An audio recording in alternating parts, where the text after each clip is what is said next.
Nodrin, I was expecting many possible outcomes today. Being the first of our people to venture off our world to speak with other unrelated peoples from the stars was not one, Miki says, as her hand clasps tightly with Nodrin's. The vessel they sit in merely hums as it departs from the ground and soars into the clouds faster than any Grat airship. Despite the speed, there's no significant shift of gravitational force. You'll begin to feel lighter, a Kali escort guard informed them through their automated translator technology. Again, it is imperative that you understand that you must be overly cautious when interacting with other species. You are classified as Deathworlders because of your physical advantage over most others, so for the time being, please keep your manipulators to yourselves unless prompted otherwise. If prompted, act with great care. Do not run until you have adjusted to the difference in gravity, and don't move around corners carelessly. You are made of denser and heartier stuff than most others. Please be aware that your facial and bodily expressions may not translate the desired intent to other species. You can also express strange or disconcerting expressions. It's likely no offense is intended. Have any questions? How many other species are there? Nodrin inquires. The Kali shifts in their standing position. Hundreds, they say with a shrug. Any questions regarding Deathworlder etiquette? Miki and Nodrin look to each other in uncertainty. We must be gentle, understanding, reserved and respectful with everyone we meet. You have our word that we will be as such, Nodrin confirms to their guard. Excellent to hear. You are to meet with a member of Kali royalty, so if there's any question of your intentions, I am authorized to use deadly force. I hope you understand, the guard replies. Understood, Miki says quickly, trying not to sound insulted by the insinuation. Surely the people of Star's technological advantage outweighs anything two unarmed Grat could accomplish, though if their royalty is involved, then she supposes such a warning is merited. It's then the Grat begins to feel indeed lighter. Not weightless by any means, but they certainly are in awe of the phenomenon regardless. Then making the two jump in surprise, the section of wall next to them fades into translucency. Mikit can't help but grab her seat, fearing of falling out of the craft, though fear is replaced by dumbstruck majesty, as their world's expansive curvature reveals itself. We're up so high, Nodrin whispers, their mind yet to catch up to the obvious statement. Congratulations. You two are officially the first of your species to ascend from your world and into the expanse of space, the accompanying Kali informs. Miki leans back against her bondmate, showing a moment of absolute speechlessness and wonder. She thought she would bring two species of people together, and now she's participating in something far more momentously important. The Ranger almost feels guilty that the would-be far future generation's potential accomplishments have been stolen from ever happening, but the rush of this incredible gift is gloriously intoxicating. Feeling their own sense of appreciative grandeur, Nodrin looks to Miki. Her wanderlust eyes have never looked so emblazoned, her life and outlook visibly changing within this moment. Then, feeling a twinge of fear, Nodrin's four eyes fall onto their laced hands. Miki's grip has loosened a bit when reality sets in. However, to Nodrin's great relief, she doesn't let go. A pair of two bondmates is very uncommon, as bondmate units tend to accumulate at least 4 or 5 partners, as traditionally a single pair across cultures tend to have connections that are feverishly strong, but unfortunately short-lived, as the desire for further companionship becomes a factor. It's not unheard of for a single pair to remain such for their whole lives, but it's far more common that they find another individual or two to link with. Or, what Nodrin fears the most, is that one of the pair begins to feel like they are feeling neglected, and loses their bond connection with their solitary partner for a unit of others. Nodrin's connection to Miki is everything to them, and they can only see themselves with only one other Grat. Miki has expressed the same, but her mobile nature has always worried Nodrin. She never likes sitting in one place for too long, always on the move. Nodrin loved that about her so very much. But what if one day she feels the need to move on from them? Nodrin, how can the clouds look so vastly different from up here? They look like white tuna syrup being swallowed in water, she asks. Blinking out of their own intrusive thoughts, Nodrin inspects the view closer to give a potential answer. Perspective, certainly. Airship pilots have more refined knowledge on the subject than I. But if you think of air as water, then in a way the less dense clouds are being swirled and moved by liquid-like currents, they explain. It's beautiful, Miki comments softly, relaxing fully into Nodrin. The couple remains silent for the rest of the trip, taking in the view while they can. Before long, the view is cut off when this craft seems to enter the doorway to another, far larger one, the size of at least a building. Perhaps they were now safer from the outside. However, they can't help but feel as if swallowed by an eldritch beast of the star void. We have landed. Please stand and ready yourselves to be in the presence of royalty, their guard notifies. Nodrin is the first to stand to help their still recovering bondmate. Miki's leg is weak, but completely numb from any pain. Accepting the aid of Nodrin, she stands as straight and dignified as one can be in her situation, though she notes that the sense of being lighter is a great boon, reliving much of their physical pressure. The two then are guided to the doors that they entered from earlier. Then, like a hissing swamp crowd, they hiss and pop before action. Sliding open, there stands a lone figure clad neck down in clean and pristine golden armour. For the first time, the grass sees a Callie without a helmet to partially cover their features. This one has white fur, red skin, long narrow fur-tipped ears, and 2 pairs of short black horns. Princess Chocolatebotaz, I present, the guard says, before being silenced by the flashing of the royal's eyes. For the duration of your stay, you will remain in that shuttle. I will accompany my guests from here on out, she notifies. The Grat looked to the guard, who now seems indignant by the order. With all due respect, Princess, it would be unwise to, the guard defends. I'm due far more respect than you are giving, Sergeant. Up until not so long ago, you would have shot me on sight. Be thankful I don't lock you in a broom closet while you step hood from my ship. You're my brother's soldier, not mine. So be of a minimal awareness and silence yourself before you step back into that shuttle. Do I make myself clear? Or must I have you thrown out the airlock without your helmet? The Princess says back, the weapon in her hands all the more obvious.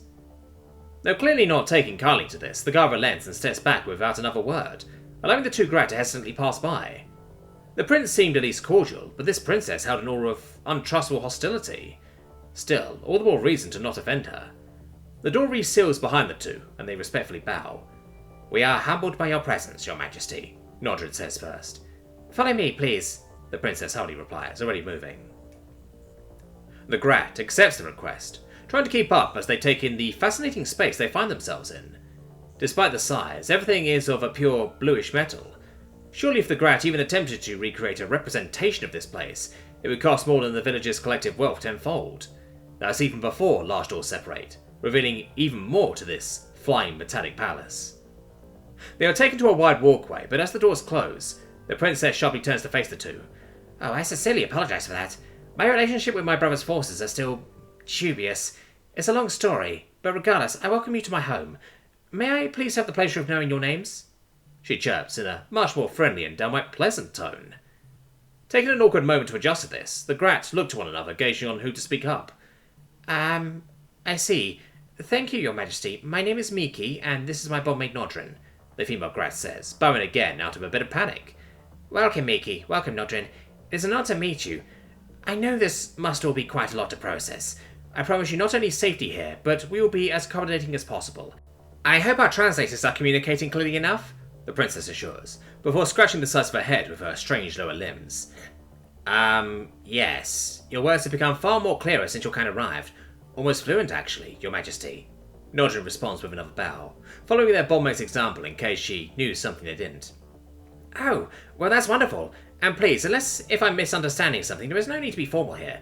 I may be a princess of my people, but you are the esteemed guest here. If anything, I should be bound to you. With that, the Callie princess bows her head to the 2 homeless Grat peasants. I cannot begin to express my gratitude to you. Now really caught off guard, the Grats stand bewildered, utterly unsure how to proceed until Miki's mind snaps to the whole reason for being there.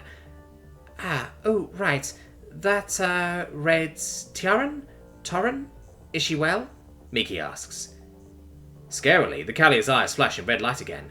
Oh, she's recovering and we'll see her really soon. I would like to personally ask how you encountered her, says the princess. I'm afraid I contributed very little. It was Miki who properly interacted. Nodrin humbly informs before passing on the duty of speaking back to Miki. Well, you see, we found her alone in a cave after we found one of our animals slain in an odd manner. Although our first meeting was rocky, her intelligence was clear to me. At the time I believed her to be of another species of thinking people to whom haven't yet interacted with ours. I must admit, my intentions were not only to study, but to hopefully build a bridge between our 2 peoples. She had little in terms of supply, so I brought her proper food, tools and clothes.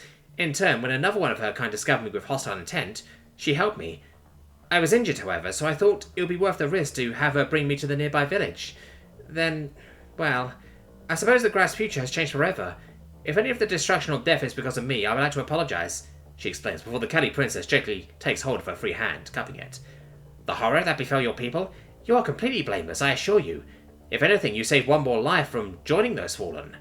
And that life you saved happens to be the love of my life. For your kindness and willingness to accept her, you saved her from a horrible fate. Thank you, Miki of the Grat. Thank you, the princess informs her in earnest. So that attack was indeed inevitable, Nodrin asks, a bit discomfited by the act of a supremely strange stranger holding their bonmate's hand so casually. Unfortunately, it appears that way, the princess confirms with a nod. But why? Are they merely bloodlustful conquerors? Miki inquires, not minding the hand-holding at all. Yes, and no. Those who attacked you are extremists among their kind. From what we gather, they believe that their species is dying. They lost their homeworld a good long time ago and have been on the decline ever since. So, yours being very similar. They wanted to take it for themselves, the princess explains. But I assure you, they are a vast minority among their species. Remembering the prince indicating the same thing, this affirmation is still a mixed bag to the Grat. They are dying?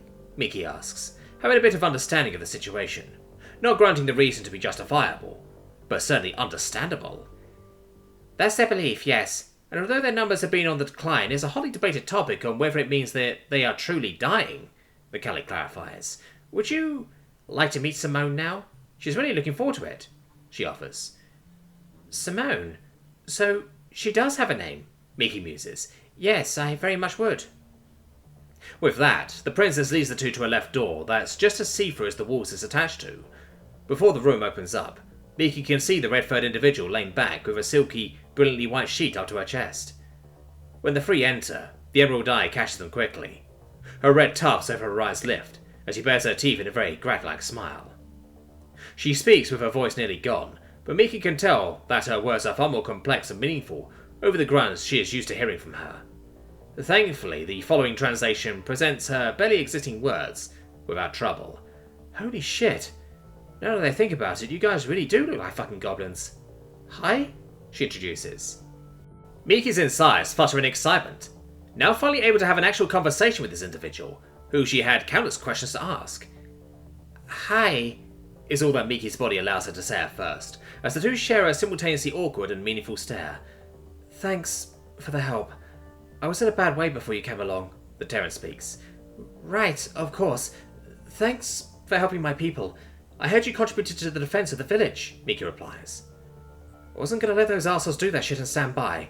Your people are passionate fighters, by the way. Hardly know the word surrender. You should be proud. We are. Sorry, I have so many questions to ask, but my mind at the moment is blank. I don't know what to say, Miki stammers. With a bit of difficulty, the Terran lifts their arm from under the blanket and presents it to the Grat female. How about an actual fucking introduction? My name's Simone Thatch. This is my home and my job is to protect everyone on this ship, she says, with a blink of a single eye. Miki accepts the hand with hers and is surprised when Simone brings the held hands up and down sharply. An interesting difference in gesture. Hopefully the intent is not quite the same in either culture as well. It's a pleasure to officially meet you, Simone. My name is Miki and this is my bondmate Nodrin, she says, nodding to them.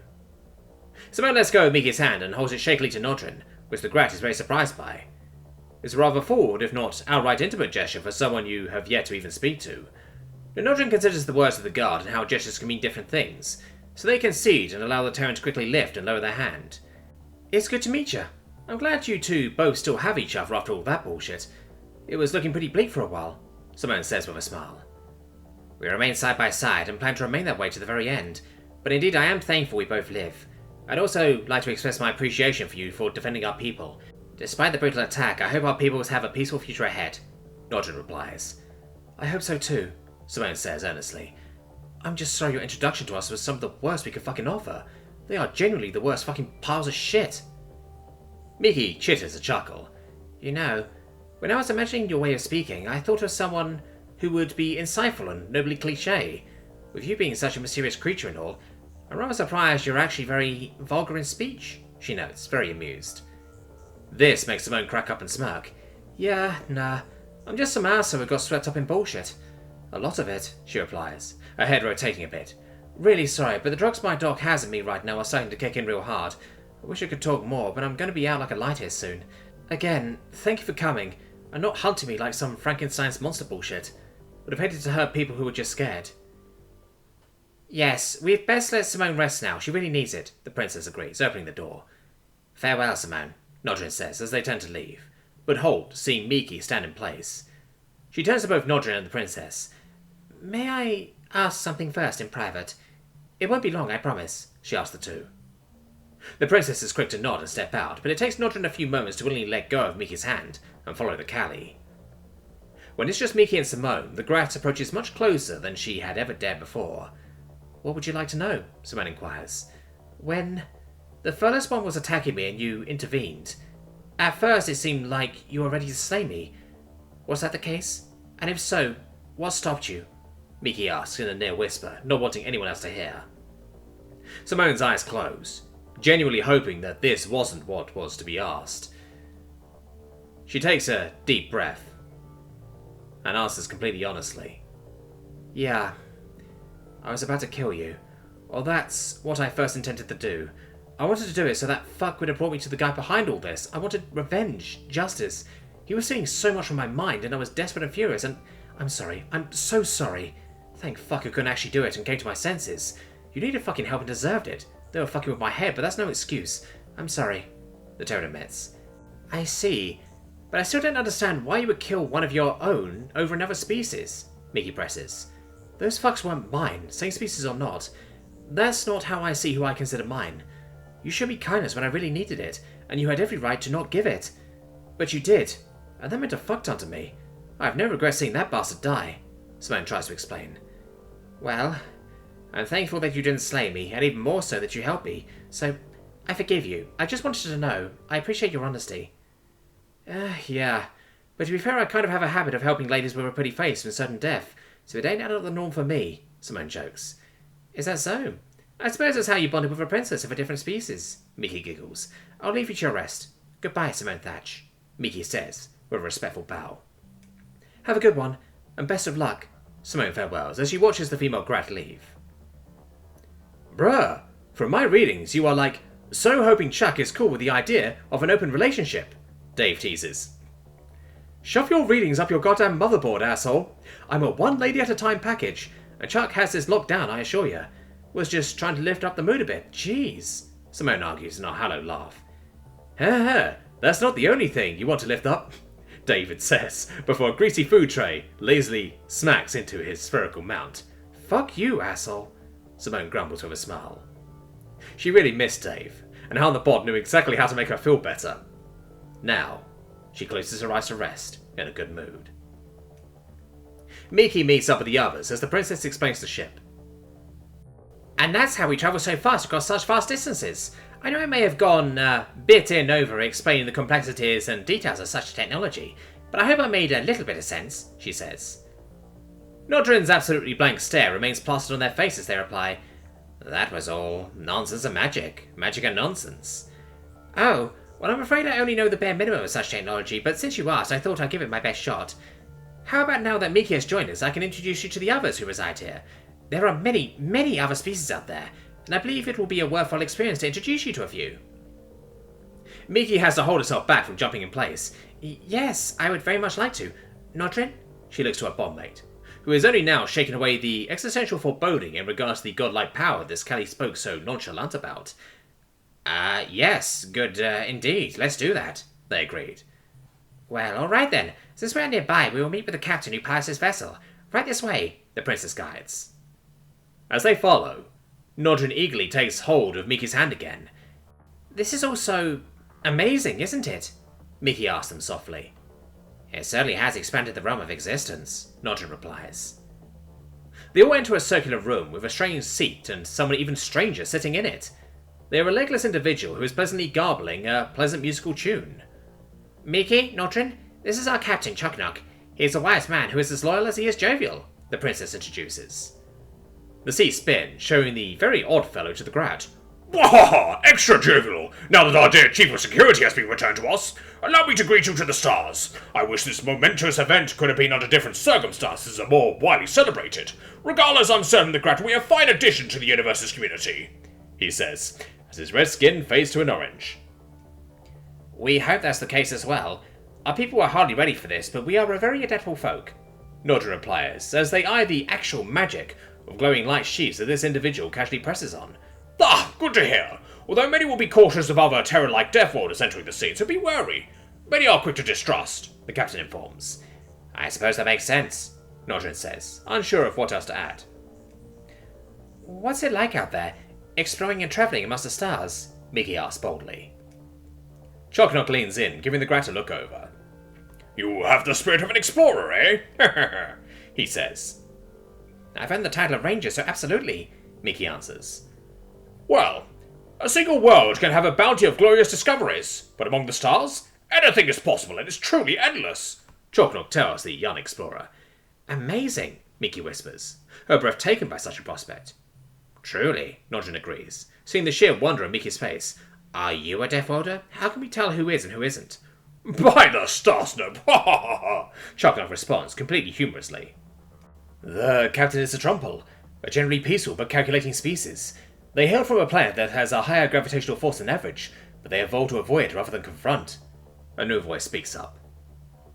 The Grat turns around to see an almost familiar visage of another green-skinned individual, though he is of a much stouter stature and has long flapping ear-like structures. Behind him is something that makes the two Grats step back from raw, uncertain fear. A magically floating metal construct with 3 glowing orange eyes. In its grasp is a metal plate with something on it. What is that? Nordrin fearfully asks, pointing at the construct. These are Terran-style crumpets with ink, clunkberry jam, and black tea, the thing responds, holding the tray out a bit. They are vegan. It's speaking to us. What's a crumpet? Nordrin whispers. It's more than likely another species in a suit of strange armor, Mickey poses. Incorrect. I'm a machine that is alive, like an advanced arms puppet with a soul and the capability of moving itself. If I frighten you, I apologize. Allow me to try again. Hello, my name is Seven. I am the ship chef and would like to offer you a compatible cuisine from another species. For what I've been able to gather from your species, you share a very similar diet to Terrans, and so I bring you a simple yet delightful snack to try. If you do not wish to partake in any, or do not like it, fear not, I will be offended and merely wish to extend the offer in good faith to a new species with their own cuisine to learn, they say. The two Grat cautiously look to the princess for any sort of input. Oh, they're a bit too eager. Seven is a valued and trusted member of this crew. They are indeed as alive as you and me, but if you are not comfortable with, she begins to say, before Mickey practically runs up to the bot, wide-eyed and teeth exposed. Even in my wildest imaginations and dreams, someone like you exists past them all, she declares, reaching to touch and feel Seven's arm. Untrue. By your expression, just by existing, I have merely expanded what this reality can hold within it. It's an honor. May I try one of these bread things? Mickey asks quietly, already taking one from the tray and consuming it with gnashing sharp teeth. This vegan tastes good. Nordrin finds themselves watching on as Mickey grows more and more enraptured by this whole new existence that continuously fails to not surprise either of them. They see Mickey's very spirit become entwined, more than ever before. After a nearly entire tour of this void-traversing palace vessel of endless wonders and straight-up magic to the Grat, the two are eventually left alone for a short time in this mess hall, even though it was perfectly clean, and they sit, quietly taking everything in. This is going to change everything. Far more than I thought. Nordrin, everything is going to change. Mickey sighs out, still processing. Indeed. Industry is going to be unrecognizable in a few years, I'm certain. Our entire world is next to nothing to what is out there, Mickey muses. Seeing that glint in her eyes, Nordrin leans down on the table, fearing their next words. You're going to ask to leave with them, aren't you? They say, rather than ask. Mickey's enthusiasm grinds to a halt, hearing the tone of her bondmate. I wish to. Yes, she says with a nod. Mickey, if I were to ask you to stay on our world with me for the rest of our lives, knowing all that we do, what would you answer? Nordrin asks in a very serious tone. Their hand is immediately grasped tightly. Yes, without question. My love, as much as I want to go out there and see the unseen, there would be little point without you there, she answers. Nordrin's ears point downward. You'd sacrifice all of this? For me? Mickey, I can't compare to all of this. I can't give you what this can. They softly respond, feeling guilty but too bothered not to speak their mind. Mickey scoots up against Nordrin, tightly enveloping them with all her being. Nordrin, the moment I met you, I knew you were the spirit I would spend the rest of my days with. I cannot stay in one place for long. I know. It's in my being to keep moving, but I can't enjoy the experience without you right beside me. I wouldn't have bonded to you otherwise, nor did I bond with you because I knew you would follow me. Your wishes and desires matter just as much as mine. If it's your desire to remain in our world, I promise I will follow you there as you have loyally followed me, and I will never regret it, ever. Because when I think of my existence, you and you alone are at the forefront of my mind. Always have been. Ask me if you wish, my love. Nordrin takes hold of their bondmate in raw emotional relief. No. I just needed to hear that. I'm sorry, my love. I'm just afraid of being left behind, forgotten. I adore you, my cherished love. Believe it or not, you give me something the whole expanse of the night sky can't. To be honest, I share a similar fear, that you will grow tired of following where I go, that perhaps you will find someone who doesn't drag you before roots can set. But you have always been there, and I can only hope that you consider me worthy enough for the rest of our lives. If you wish, let's see if these people will have us, and let's see what the stars await for us. Together. Nordrin can't help but cry from the overwhelming reassurance that they are considered so highly by the one person that they hold so high. I couldn't even dream of a more fitting destiny for us. I cherish you beyond measure. And I cherish you.